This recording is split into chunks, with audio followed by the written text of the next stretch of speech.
Hello students, we are going to do rotational motion lecture number 3 today of JEE. We are going to discuss some synopsis and after that we are going to discuss the introduction exercise of DC Pandey. आज का topic रहेगा rotation of rigid body about a fixed axis. So हम पढ़ सकते हैं there is a rigid body which is rotating about a fixed axis, ऐसे घूम रही है.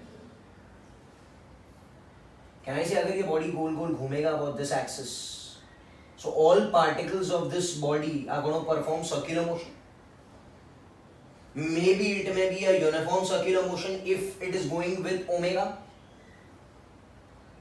अगर ये ओमेगा से घूम रहा है तो ये जितने भी पार्टिकल्स है यहाँ पर they will all going to rotate in uniform circular motion. But अगर इसके पास ओमेगा नहीं होके अल्फा है, alpha means angular acceleration, means rate of change of angular velocity. So can I say angular velocity is going to change at every instant. So this motion of this particle will not become uniform circular motion but become non-uniform circular motion. तो हमको जब याद रखना है, हमको याद रखना है कि ओमेगा जब रहेगा तो it will become uniform motion. Correct है? सिर्फ ओमेगा रहेगा. And alpha रहेगा means what? It is uniform angular acceleration.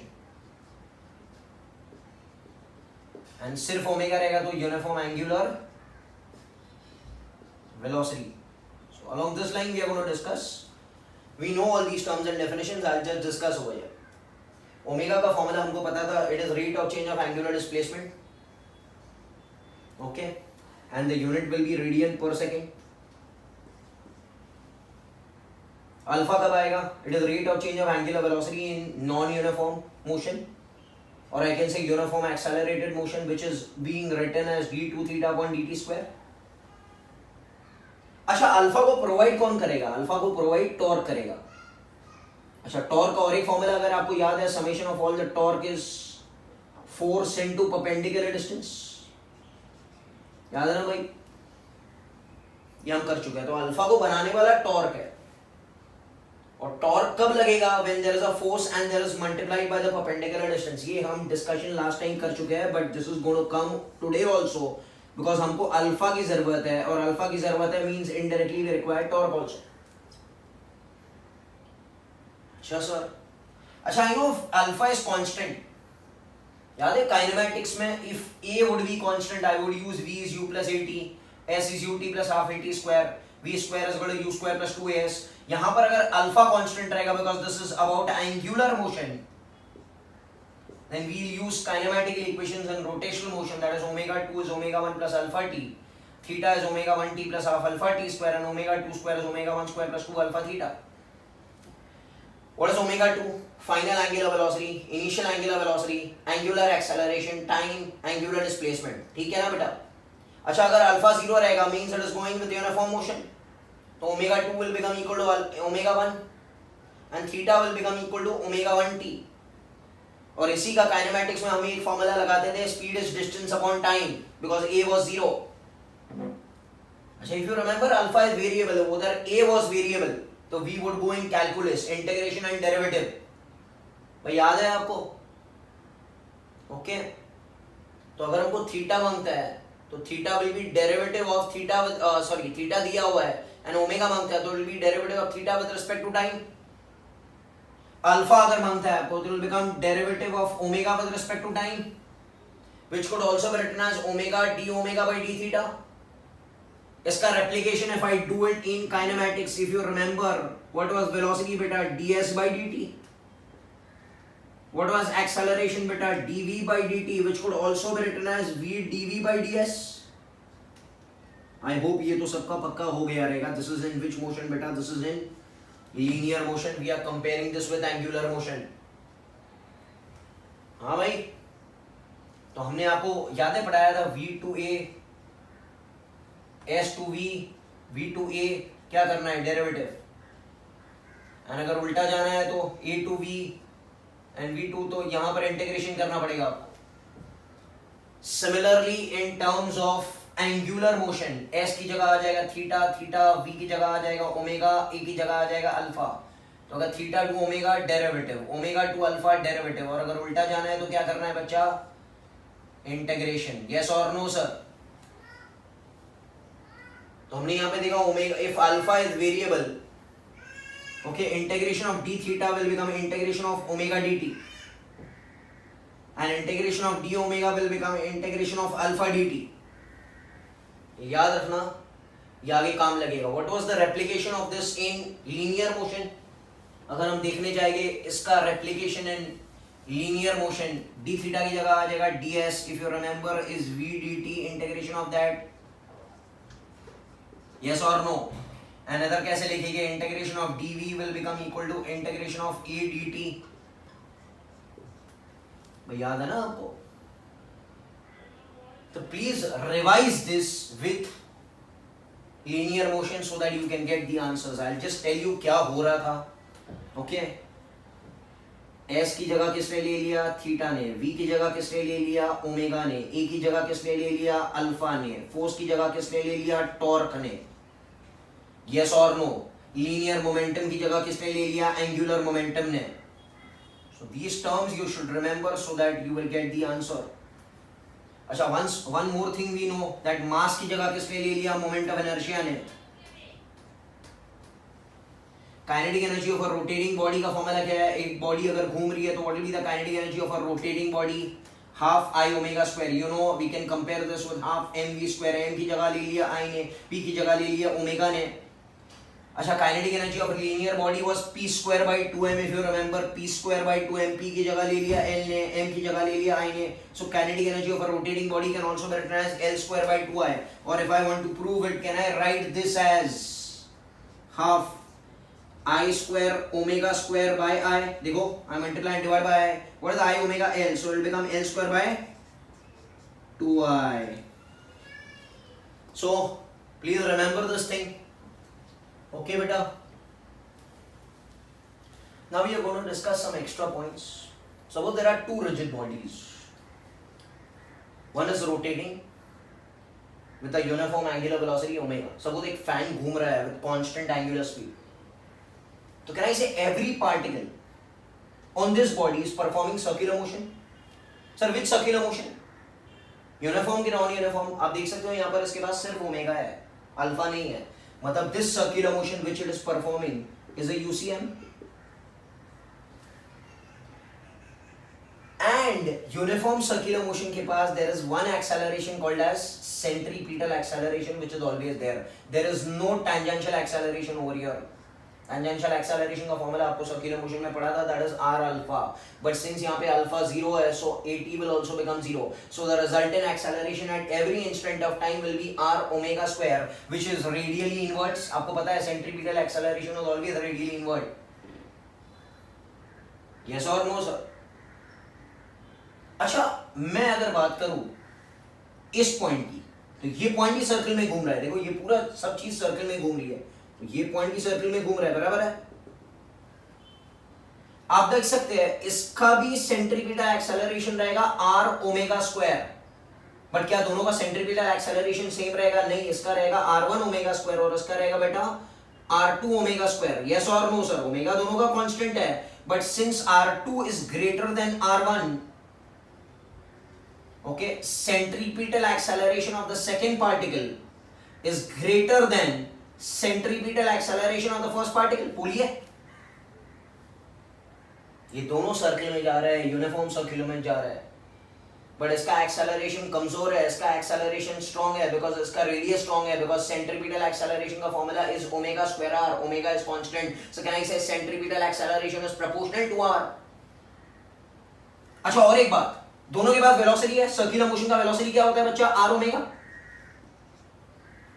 Can I से ओमेगा कांस्टेंट है यहां पर, तो v will be proportional to r। किसका r बड़ा? जिसका r बड़ा उसका v बड़ा। So velocity of the second particle at every instant of time will be greater than velocity of the first particle. ये सब कॉन्सेप्ट्स हमको याद रखने हैं because they are going to be asked in the numericals. तो हमने पढ़ लिया, अगर एक बॉडी ओमेगा से घूम रही है, यूनिफॉर्म मोशन में घूम रही है, So every particle on this body except the axis will be moving in uniform circular motion. And it will have centripetal acceleration towards the center whose formula is r omega square. Can I say जिसका r बड़ा उसका ACP बड़ा, जिसका r बड़ा उसका v बड़ा, and v का formula क्या रहेगा? v is equal to r omega, and velocity का डायरेक्शन क्या रहेगा? It is tangential. Centripetal acceleration का डायरेक्शन क्या रहेगा? Radially inwards.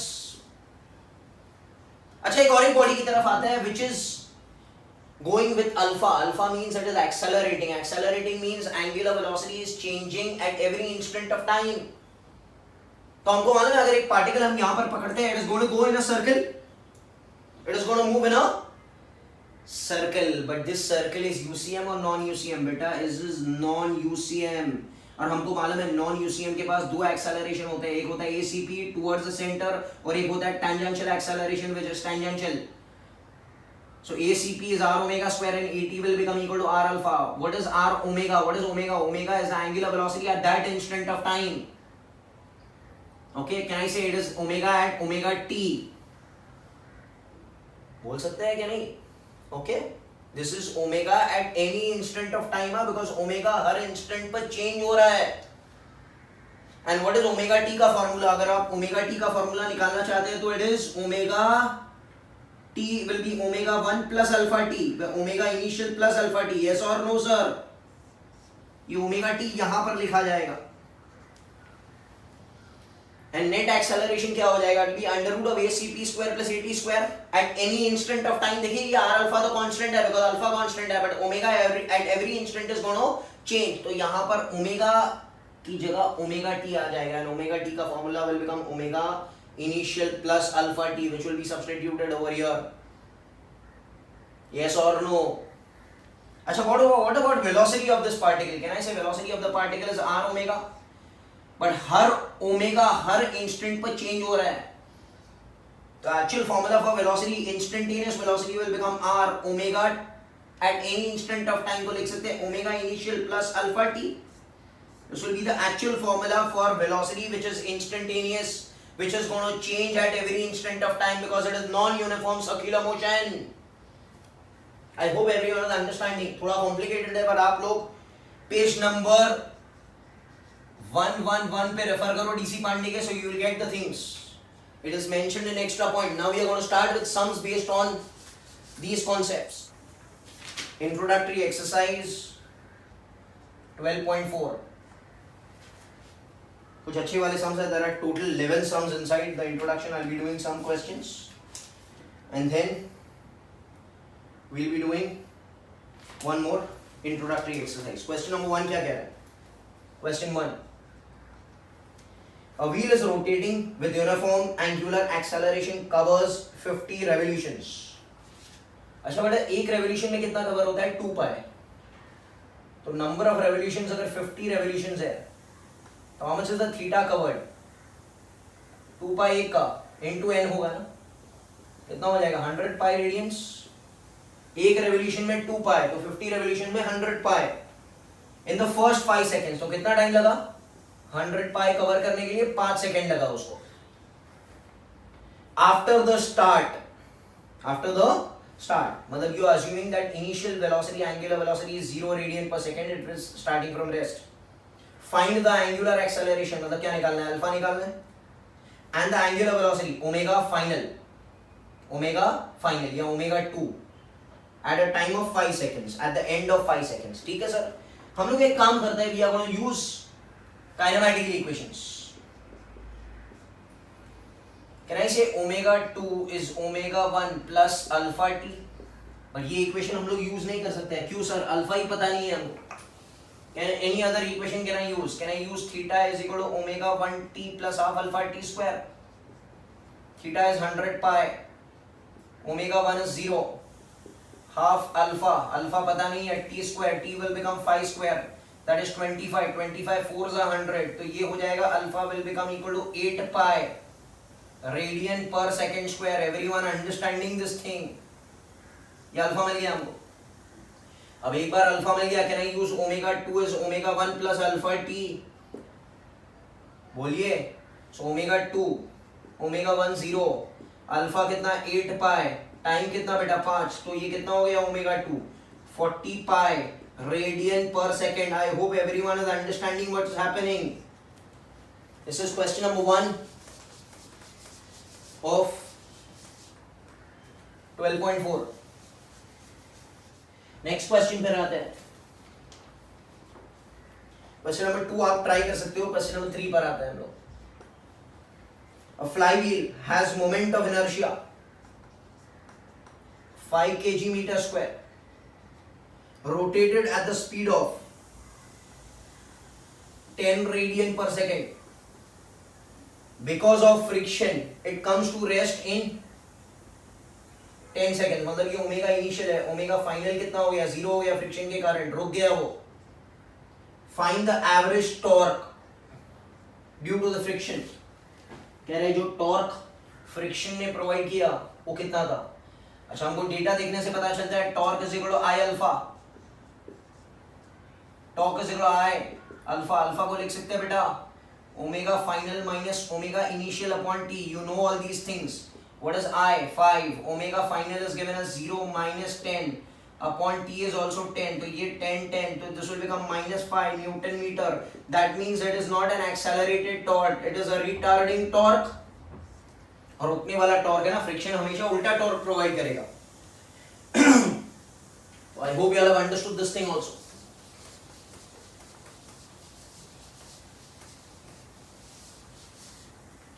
अब हम लोग जाते हैं 4th क्वेश्चन की तरफ. A wheel starting from rest, omega initial 0 है इसका. Uniform angular acceleration is 4 radian per second square, बराबर, for a time of 10 seconds. Because of friction, oh sorry, question number 4. A wheel starting from rest, uniform accelerated 4 radian per second square for 10 seconds. It is allowed to rotate uniformly for 10 seconds. And then finally brought to rest in the next 10 seconds. Find the total angle rotated. अब I'll do one thing. इसको हम लोग graph के जरिए पढ़ते हैं. Okay, देखो क्या हुआ. I'll make graph of omega t 10 second 10 second 10 second. तो ये हो जाएगा, कितना हो जाएगा, ये 20 हो जाएगा और ये 30 हो जाएगा. यस और नो. कह रहा है it is uniform accelerated for 10 seconds, तो ऐसे जाएगा. बराबर है, बोलो. बिकॉज ये स्लोप अल्फा होता है ना, D omega by D T is alpha, बराबर. Then it is going uniformly for next 10 seconds. Then it is brought to rest in the next 10 seconds. बराबर है, समझ में आ रहा है आपको. तो ये कुछ ग्राफ ऐसे कुछ बना. यस,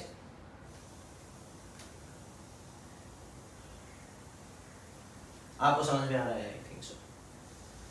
अच्छा, कैन एनीवन टेल मी इधर का ओमेगा कितना हो जाएगा. ओमेगा का फॉर्मूला क्या है, alpha T. Omega is what, omega 2 is what, omega initial plus alpha T ना बच्चा. ओमेगा इनिशियल 0, अल्फा कितना है 4 है, टी कितना है 10 है, तो ये हो जाएगा 40 radian per second. Can I से ये 40 रेडियन पर सेकेंड आ गया. सो क्या हुआ, 10 सेकेंड में 0 से 40 बढ़ा, फिर नेक्स्ट 10 सेकेंड तक 40 कांस्टेंट है, फिर नेक्स्ट 10 सेकेंड में 40 नीचे उतर के आ रहा है रेस्ट पर. Are you all understanding what's happening. अच्छा सर. अच्छा, ये फॉर्मूला हमको याद है कि D theta is omega D T. Integration मतलब theta will be integration of omega D T. So theta will be area under omega T graph. जैसे हम काइनेमैटिक्स में करते थे, याद है, displacement is area under V T graph. बोलिए. So if you compare this, तो इसका एरिया निकालना है. This area will be trapezium का area half sum of parallel sides into height. तो हाइट कितना, हाइट तो 40 है, into sum of parallel sides. ये parallel side is 30 plus ये side is 10, ये हो जाएगा 20, 40, 800 क्या radian, because area will give you theta ना, and theta is always expressed in radian. तो I hope you all have understood this sum. अगर आपको नॉर्मल मेथड से करना है तो आप नॉर्मल इक्वेशन लगाइए, आपको आंसर मिल जाएगा. But this is the best method I had taught you in kinematics also. Question number 5. A wheel of mass 10 kg, radius 0.2 meter, is rotated with an angular frequency or angular speed of 100 rpm divided by 60. कितना हो गया? 5/3 rps. When the motion is turned off, okay, when the motion is turned off मतलब हमने बंद कर दिया, तो ये इनिशियल है, तो इसके कारण मुझे ओमेगा इनिशियल मिलेगा, तो become 2 pi n initial, that is 2 पाई, तो ये हो जाएगा 10 पाई/3 radian per second. And omega final कितना बनाना है बेटा? 0 radian per second, because it is turned of. अगर आप क्वेश्चन पढ़ेंगे तो calculate the force that must be exerted tangentially. Okay, to bring it to rest in 10 revolutions. कितने revolutions उसने चक्कर काटा? 10 revolution. Can I say एक revolution में 2 पाई, so 10 revolutions में 2 पाई into 10, that is 20 pi radian angle उसने काट कर वो रेस्ट पर आ गया. बोलो, getting it? Find that. क्या फाइंड करना है हमको? Okay, assume the wheel to be a disc, calculate the force. Actually देखो क्या हो रहा था, एक व्हील है जो डिस्क के फॉर्म में, स्टार्ट में हमने उसको घुमाया ओमेगा इनिशियल से, घूम रहे हैं 10 पाई/3 से ऐसे ऐसे ऐसे ऐसे. अब मैंने क्या किया? अब मैंने यहां पर एक ऐसे फोर्स लगाया, टेंजेंशियल फोर्स उल्टे डायरेक्शन में, which is going to provide a torque in this direction. तो आपने सब कुछ ऐसे हाथ रख दिया, तो फ्रिक्शन के कारण ओके ये ओमेगा इनिशियल जो है वो कम होता जाएगा, कम होता जाएगा, कम होता जाएगा, और 20 पाई एंगल कवर करने के बाद में वो रुक जाएगा. हमको फाइंड करना है how much is the tangential force which is providing a retarding torque. तो यहां पर टॉर्क का क्वेश्चन है, तो टॉर्क का फॉर्मूला हमको पता है, is force into perpendicular distance which is also equal to बच्चा आई अल्फा. और फोर्स तो हमको निकालना है, फोर्स का नाम एफटी है, perpendicular distance is your radius I, since it is a disk, ये हो जाएगा mr²/2 इंटू अल्फा. अल्फा को लिख सकते हैं बेटा omega final minus omega initial by T. ठीक है ना? तो एफ टी, अच्छा ये आर और ये आर वैसे ही कट गया, F T will become equal to m 10 r 0.2/2 omega final कितना है? 0 माइनस 10 पाई/3 अपॉन कितना बेटा? ओके, यहां पर हमको T नहीं पता है.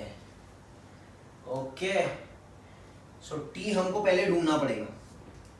आई ऑल अंडरस्टैंडिंग है? T हमको पता नहीं है. देखो, तो T हमको पता नहीं है, तो 2 अननोन आ गए, तो हम फाइंड नहीं कर सकते हैं. Can I use kinematical equation? Can I use theta is equal to omega 1t plus half alpha t square, और sorry omega 2 square is equal to omega 1 square. फिर से करते हैं क्वेश्चन.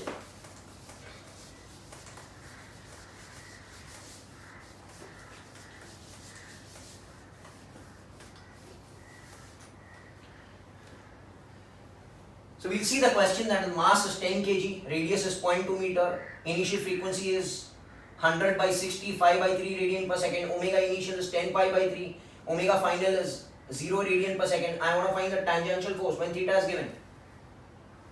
Okay, एक काम करते हैं, पहले इक्वेशन लगाते हैं. Omega 2 square is equal to omega 1 square plus 2 alpha theta. बोलिए, omega 2 square is omega final square is 0, omega 1 square is इसका square will become 100 pi square by 3, 9.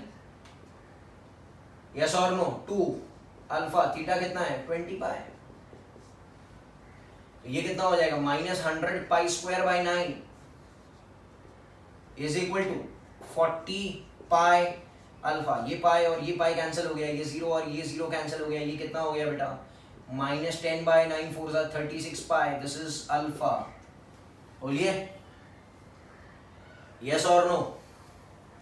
अब हम लोग एक वही फॉर्मूला अप्लाई करते हैं, okay. Tau is equal to force into perpendicular distance which is I into alpha. Force is tangential force, perpendicular distance is बच्चा R, I is M R square by 2 into alpha. यहां पे directly मिल चुका है आपको।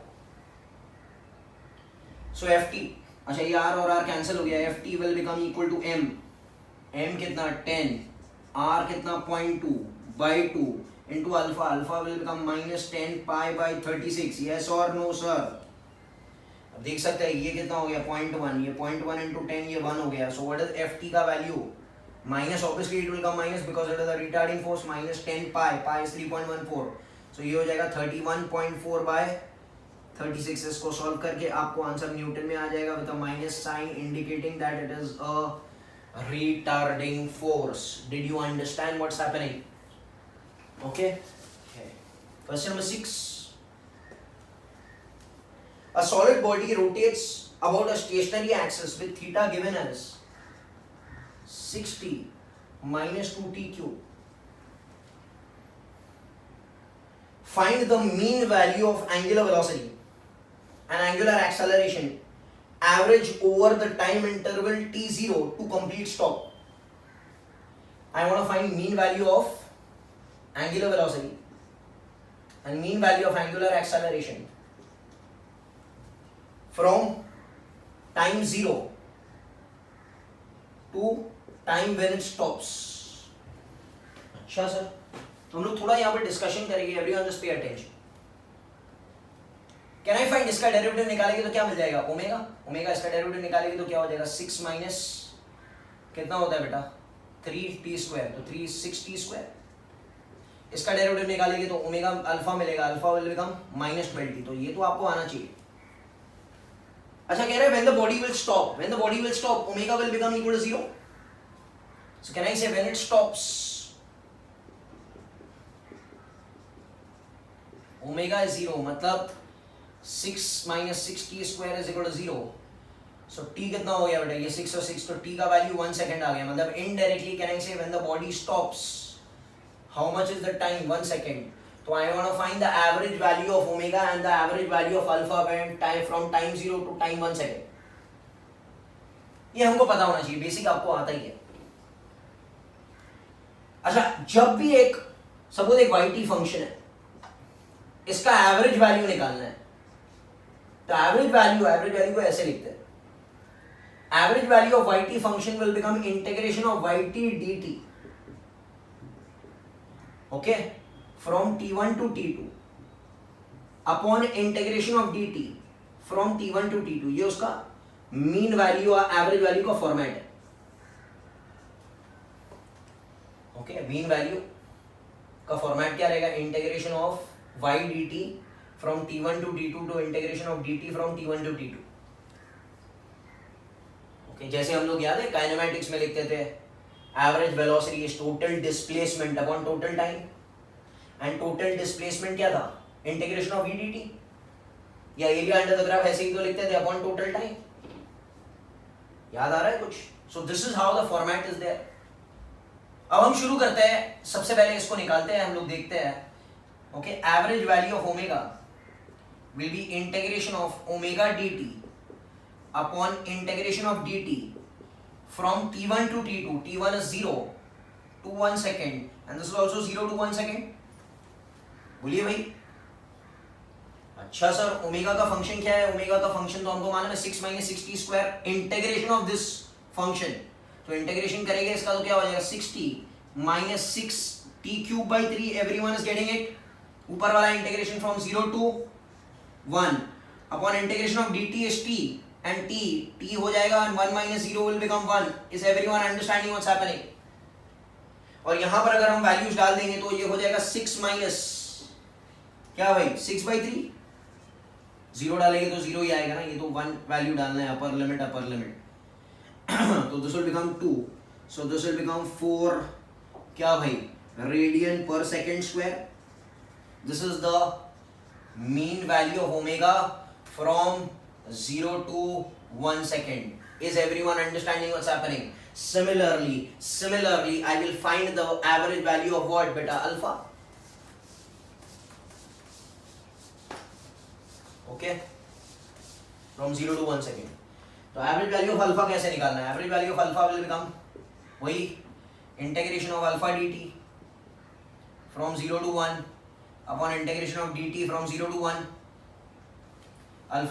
Alpha ये है, इसका integration करेंगे तो ये हो जाएगा -12t²/2 upon integration of dt is 1 only and this is integrated from 0 to 1, तो ये हो जाएगा 2 6 और 6 इसमें 1 डालेंगे तो ये हो जाएगा -6 radian per second square. This is average value of alpha over the time interval 0 to 1 second. Did you understand what's happening? Second, the angular velocity, the angular acceleration, ये तो ठीक है. अब B part क्या कह रहा है? B part कह रहा है अल्फा निकालना है when it stops. अच्छा, when the body stops, how much is t? 1 second. और इस मोमेंट पर अल्फा निकालना है. अल्फा का इक्वेशन क्या है? -12t.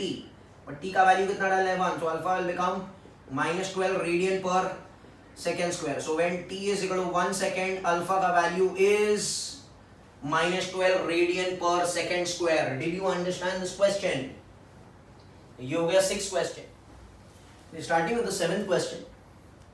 A body is rotating initially with 20 radian per second, provided by a constant torque. By providing it at deceleration of alpha will become -2 radian per second square. Deceleration. At what time will the body will have same kinetic energy as initial if the torque continues to act? देखो actually हो रहा क्या है? एक disc है जो ऐसे घूम रही है, बट अल्फा ऐसे है, बराबर है. अच्छा, कोई बता सकता है ये अल्फा क्या करेगा? ये अल्फा इस ओमेगा को कम करेगा, कम करेगा, कम करेगा और फाइनली कितना बना देगा? 0. फिर क्या होगा? फिर ये अल्फा इस डिस्क को ऐसे घुमाएगा, अपने डायरेक्शन में घुमाएगा. ओके, क्या होगा? फाइनली ये डिस्क रुक जाएगी और ये जो अल्फा एक्ट कर रहा है वो अल्फा ऐसे घुमाना इसको चालू कर देगा. बराबर है? फिर से सीखो. Omega was 20 this way, but alpha is उल्टा. हर सेकंड में 2 कम करेगा ना. देखो क्या ना, इसे 10 सेकंड बाद ये 0 बना देगा. हर सेकंड में 2 कम हो रहा है, 20 रेडियन पर सेकंड है, तो 10 सेकंड में ये 0 हो जाएगा. बोलते हैं. So this is initially 20 radian per second. Alpha is -2 radian per second square. That means after 10 seconds, body will stop instantaneously. फिर क्या होगा? फिर वो उल्टा घूमने लगेगा. ये अल्फा बोलेगा चलो अभी मेरे डायरेक्शन में घूम जाओ. Can I say after 20 seconds, body will have omega 20 radian per second. 10 second बाद उसने रोका और 10 सेकेंड मतलब 20 सेकेंड हो गया ना स्टार्ट से. Body will have omega 20 radian per second in this direction. Can I say at this moment body will have the same kinetic energy as that initial, because kinetic energy का general formula क्या है बच्चा? Half I omega square. तो omega चाहे positive हो या omega चाहे negative हो, उससे कुछ फर्क नहीं पड़ेगा. काइनेटिक एनर्जी का value will be the same. तो क्वेश्चन में वही तो पूछा है कि कितने सेकंड बाद काइनेटिक एनर्जी सेम रहेगा. काइनेटिक एनर्जी सेम होने का मतलब ओमेगा सेम हो जाना चाहिए. We are irrespective of the direction because यहां पे स्क्वायर है. तो can I say after 20 second body will have omega 20 radian per second in the anti-clockwise sense, but the kinetic energy of this body and this body, okay, will be the same after how many seconds? 20 seconds. So can I say kinetic energy rotation at 0th second is equal to kinetic energy rotation at 20th second. तो 20 second बाद वो फिर से वही kinetic energy पकड़ेगा and then this is the answer.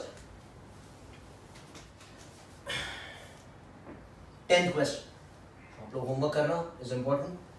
Solution दिया हुआ है and the back also they have given you the solutions. ठीक है बेटा. A shaft turning at 65 radian per second at time 0, मतलब उसका ओमेगा इनिशियल कितना है 65 radian per second at time 0.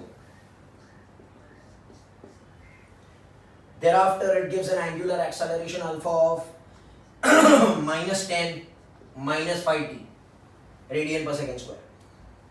बोलो yes or no. Okay, find the angular speed at 3 seconds. So omega निकालना है कितना सेकंड पर 3 सेकंड पर, ये पहला क्वेश्चन है. Okay, how much angle does it turn in, वो हम लोग बाद में देखते हैं. ओके, अल्फा इज कांस्टेंट और वेरिएबल दिख रहा है, it is variable, it is a function of time, मतलब यहाँ पर कैलकुलस का सम है और हमको ओमेगा निकालना है. आपको पता है D omega is alpha D T, integration from t1 to t2. t1 is 0 at second, t2 is 3 seconds, 0 second, 3 second. Yes or no? This will be omega 1 and this will be omega 2 या omega final. तो इसको लिख सकते हैं d omega का omega will become omega final minus omega initial. Alpha की जगह alpha का equation is -10 -5t dt from 0 to 3. तो यहाँ पर हम लोग कैसे लिखेंगे omega final, omega initial 65, minus sign बाहर 10t, तो ये हो जाएगा 10t plus 5t square by 2, 0 to 3. तो omega final that is omega eight third second will become 65. ये हो जाएगा, एक काम करते हैं -65 इधर ही रखते हैं, विल बिकम -10 3 ज़ा 30 प्लस 5 9 ज़ा 45 बाई 2, 45 बाय 2 हो गया. आई ऑल अंडरस्टैंडिंग. तो ये हो जाएगा omega 3 seconds -65 will become -60 plus 45 105 by 2. So omega third second will become 65 minus 105 by 2. ये आप लोग निकाल सकते हैं, that is radian per second. I all understanding. तो ये आपको फंक्शन मिल गया, बट एक्चुअल फंक्शन ये नहीं है. Actual function in terms of time ये है, या तो ये एक्चुअल फंक्शन है. Means if I write omega final का function in terms of T will become 65, okay, minus value डालने के पहले, ओके, यस और नो, इनडेफिनेट इंटीग्रेशन, ये हो जाएगा -10t minus 5t square by 2. ये उसका टाइम का फंक्शन है ओमेगा का. So omega as a function of time. But अगर हमने t का वैल्यू 3 डाल दिया इसमें, तो आपको कुछ वैल्यू आ जाएगा, उसमें कोई बड़ी बात नहीं है. तो यू अंडरस्टूड दिस थिंग. अब क्या पूछा है, अब सेकेंड पार्ट भी पूछा है, how much angle does it turn in 3 seconds. तो हमको एंगल निकालना है. अब एंगल के लिए हमको थीटा चाहिए, तो कैन आई से D theta will become omega D T. This is from theta 1 to theta 2 and this will be 0 to 3 seconds. तो ये हो जाएगा D theta will become theta and theta 1 is 0, सो ये हो जाएगा theta 2 because theta 1 is 0. Omega की जगह ये फंक्शन डालना पड़ेगा बेटा. So will become 65 minus 10t minus 5t square by 2 integration dt. This will become a normal mathematics question. I will just solve it. आप बाद में values put कर देना, so you can get the values. Okay. I will be doing it. ये हो जाएगा theta 2, ये हो जाएगा 65t minus 10t square by 2 minus 5 by 2 t cube by 3. इसका value 0 to 3. Theta 2 will become this much radian. I hope you all have got the sum of variable angular acceleration. ठीक है ना बेटा? I'm going to start with a new concept of angular impulse. Important है, सब लोग इधर ध्यान देना. इसको डिनोट करते हैं AI बार से. सबसे पहले हम लोग थोड़ा चर्चा करते हैं लीनियर इंपल्स के बारे में.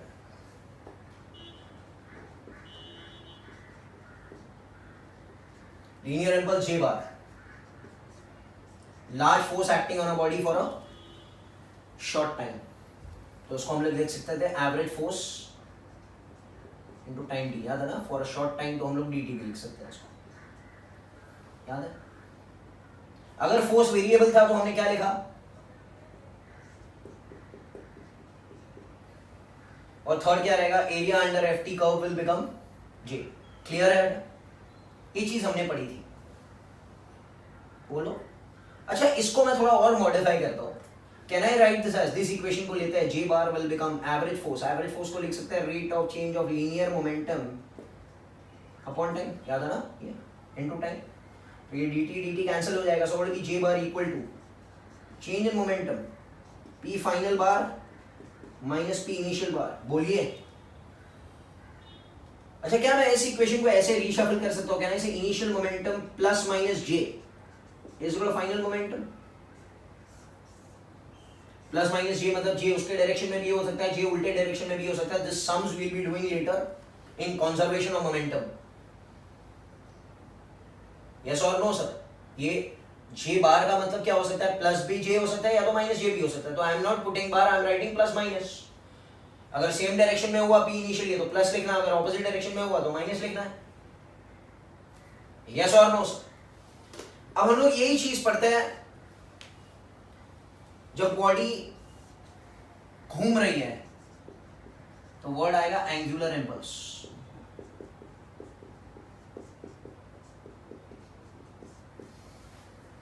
तो यहां पर हम लोग एनालॉजी बनाते हैं, कहना से एंगुलर इंपल्स बार एवरेज फोर्स की जगह आ जाएगा एवरेज टॉर्क dt, और अगर ये वेरिएबल हुआ तो angular impulse will become integration of torque dot dt, और इट को एंगुलर इंपल्स को ऐसे भी लिख सकते थे that it is area under tau T graph. सब इंपॉर्टेंट है। Can I say angular impulse is torque, torque बेटा is rate of change of angular momentum. जैसे force was rate of change of linear momentum, वैसे torque is rate of change of angular momentum into time. ये उड़ गया, ये उड़ गया, तो क्या हो गया, angular impulse will become what, change in angular momentum, that is L final bar minus L initial bar. Yes or no? So can I write this as L initial bar plus minus angular impulse is L final bar? बोलो। अच्छा, ये और एक format में लिख सकते हैं लोग, सब लोग इसको रिवाइज करके लिखेंगे हम। Okay, it is given on DC Pandey page number 138। Important concept है, बीच में जो रोलिंग का कॉन्सेप्ट है, I will be doing next time. अच्छा, इसको और एक फॉर्मेट में भी लिख सकता हूं, कहना इसे angular impulse torque, torque is बच्चा force into perpendicular distance into dt। अरे ऐसा और नो, देखो यार, torque is force into perpendicular distance, so angular impulse bar. अच्छा, what is f dot dt, J bar, f और dt को साथ में मिला लो तो ये हो जाएगा J bar into R perpendicular. Yes और नो?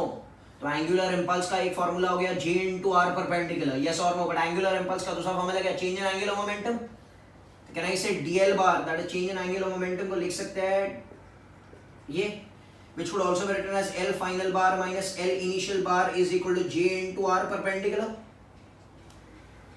बोलो भाई, yes or no? तो ये सब चीजें ध्यान रखना। Okay, angular impulse is J into R perpendicular, चाहिए तो एक बार लिख लो। ओके, सो हमको दो चीजें यहां से मिली जो हमने डिस्कस करना है फिर से। What was J? Change in linear momentum. That is P final bar minus P initial bar. Suppose P initial bar 0 है, तो ये हो जाएगा P final bar. What is P final bar? Can I write MV? Is J bar? So what will be V? अच्छा, इसका vector form निकाल देंगे तो J will become equal to MV. So V will become equal to what बच्चा? J by M.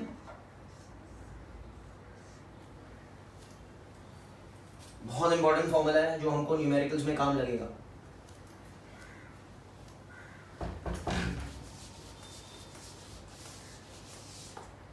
अब आगे बढ़ते हैं तो ओके, इसी के बेसिस पर हमने देखा था angular impulse was change in angular momentum. Angular impulse was L final minus L initial. Angular impulse was L final is I omega. L initial suppose मानते हैं 0 हो गया, बट एंगुलर इम्पल्स हमने और एक चीज निकाली थी, it is J into R perpendicular is I omega, अभी हमने पढ़ा था. सो ओमेगा क्या हो जाएगा, J into R perpendicular by I. ये दोनों ब्यूटीफुल रिजल्ट्स हमको मिले जो हम लोग इनके न्यूमेरिकल्स के बेसिस पर काम करेंगे. तो V will become equal to J by M and omega will become equal to J perpendicular, J into R perpendicular by I. Please remember this. We are going to start numericals on the basis of this. कौन से दो formulas हमने पढ़े, V is J by M, omega is J into R perpendicular by I. Yes or no? Introductory exercise 12.11. A cylinder is rolling down on a rough inclined plane. Its angular momentum over the point remains constant, over the point of contact remains constant. Is it constant or not? Is the statement true or false? तो एक cylinder नीचे जा रहा है. I know the force acting at the center is mg sin theta. Friction is acting upward from the point of contact. Torque about the bottommost point will be force into perpendicular distance. What is the force? mg sin theta. Perpendicular distances are friction का torque 0 हो गया because it acting at the point of contact. और हमको और एक formula मालूम है, change in angular momentum is angular impulse and angular impulse is torque into time. अभी सब पढ़ा, torque is mg sin theta into r into time is t. So can I say final angular momentum is a function of time t?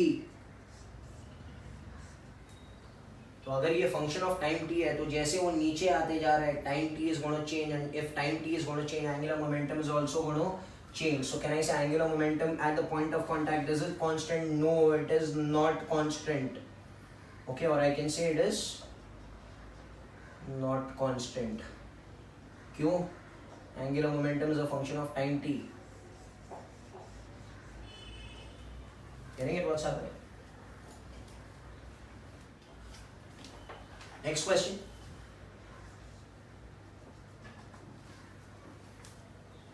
A solid sphere and a hollow sphere of the same mass and the same radius are hit by a cube at height h.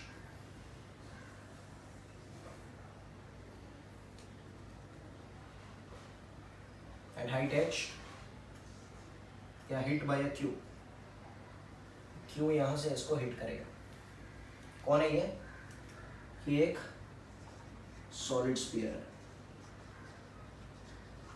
Similarly यहाँ पर कौन है?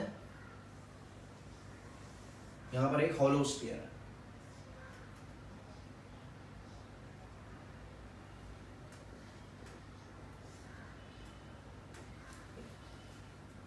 This is a hollow sphere. Correct है. Correct. किसका linear velocity ज्यादा है? अच्छा, v का फॉर्मूला क्या था? J by M. J यहां से लग रहा है, इम्पल्स यहां से लग रहा है, तो J तो कांस्टेंट है, दोनों का J सेम है. मास, अच्छा, they are telling you that solid sphere and hollow sphere are the same mass. So अगर J कांस्टेंट है, M कांस्टेंट है, तो V is also constant. V change होने वाला नहीं है. So can I say the linear velocity acquired by them, the velocity of the center of mass by him and the velocity of center of mass by him is going to remain the same. तो दोनों का v same पकड़ेगा, velocity of center of mass दोनों का same रहेगा because j दोनों का same है, mass दोनों का सेम है. So this we have understood the first part. Angular velocity किसका ज्यादा रहेगा? ओमेगा का फॉर्मूला क्या है? ओमेगा का formula was j into r perpendicular by I. j r perpendicular देख सकते हो, j into h दोनों का सेम है. Can I say everything? This is constant. Everything will be inverse to I.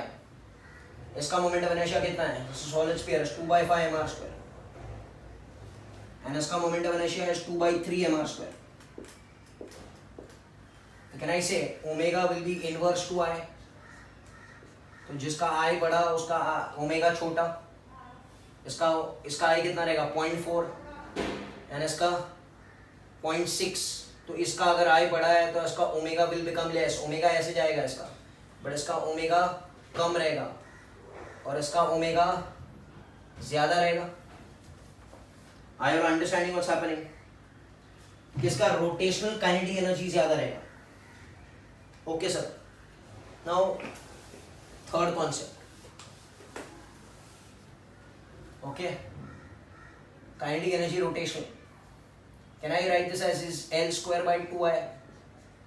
But angular momentum is always constant. Angular momentum is constant above the point of contact. Angular law of conservation of angular momentum पता है ना? If no net external torque acts on the body, external torque नहीं है, this is an internal torque like bullet and gun. तो it will be inverse to I. ये constant है तो kinetic energy is inverse to I. तो again जिसका I बढ़ा उसका rotational kinetic energy will become less.